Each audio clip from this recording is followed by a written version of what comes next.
Mencekam elit marinir lepas 3 tembakan di jalur laut pelarian OPM, gagalkan penyelundup. Ketegangan yang terjadi di Wamena akibat serangan brutal kelompok Egyanus Kogoya membuat pasukan elit 3 Matra Tni Polri siaga. Penjagaan ketat tak hanya dilakukan di kawasan Jayawijaya, Wamena dan Nduga, tetapi juga di wilayah perbatasan darat dan laut di Papua Nugini. Tni Polri mengerahkan pesawat tanpa awak alias drone melakukan patroli. Setelah menembak 2 anggota OPM, Tni Polri melakukan patroli sebab Egyanus Panglima Nduga itu melarikan diri ke perbatasan Papua. Maka tak heran patrol laut diperketat. Bahkan, terjadi aksi kejar-kejaran antara kapal penyelundup BBM dan kapal patroli Lantamal 10 Jayapura. Elit marinir sempat melepaskan tembakan peringatan. Dugaan sempat mencuat jika kapal itu berisi anggota OPM, maka dilakukan pengejaran. Komandan Pangkalan Utama TNI Al-10 Brigjen TNI Freddy John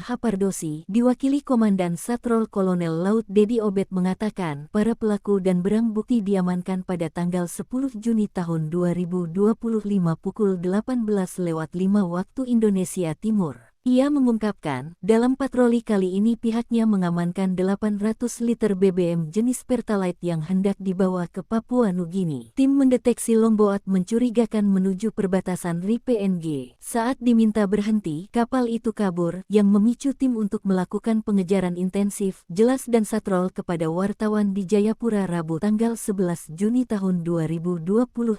Petugas sempat melakukan 3 kali tembakan peringatan ke udara dan longboat terhenti. 1 orang WNI, 2 orang PNG tanpa identitas diamankan. Lalu 800 liter Pertalite dalam 20 jerigen, 1 TV dan 6 handphone. Selanjutnya, operasi tanggal 11 Juni tahun 2025 pukul 5.20 waktu Indonesia Timur di perairan Tanjung Suaja kembali terdeteksi 1 unit longboat. Setelah dihentikan ditemukan 1 orang WNI dan 2 orang PNG tanpa identitas, 2 karung ukuran 50 kg sirip hiu, 1 karung ukuran 10 kg gelembung ikan, dan 1 karung ukuran 10 kg teripang kering. Sementara itu di tempat terpisah, di wilayah perbatasan jalur darat PNG, TNI sudah mengerahkan Yonif 141 dan Yonif Marasiku.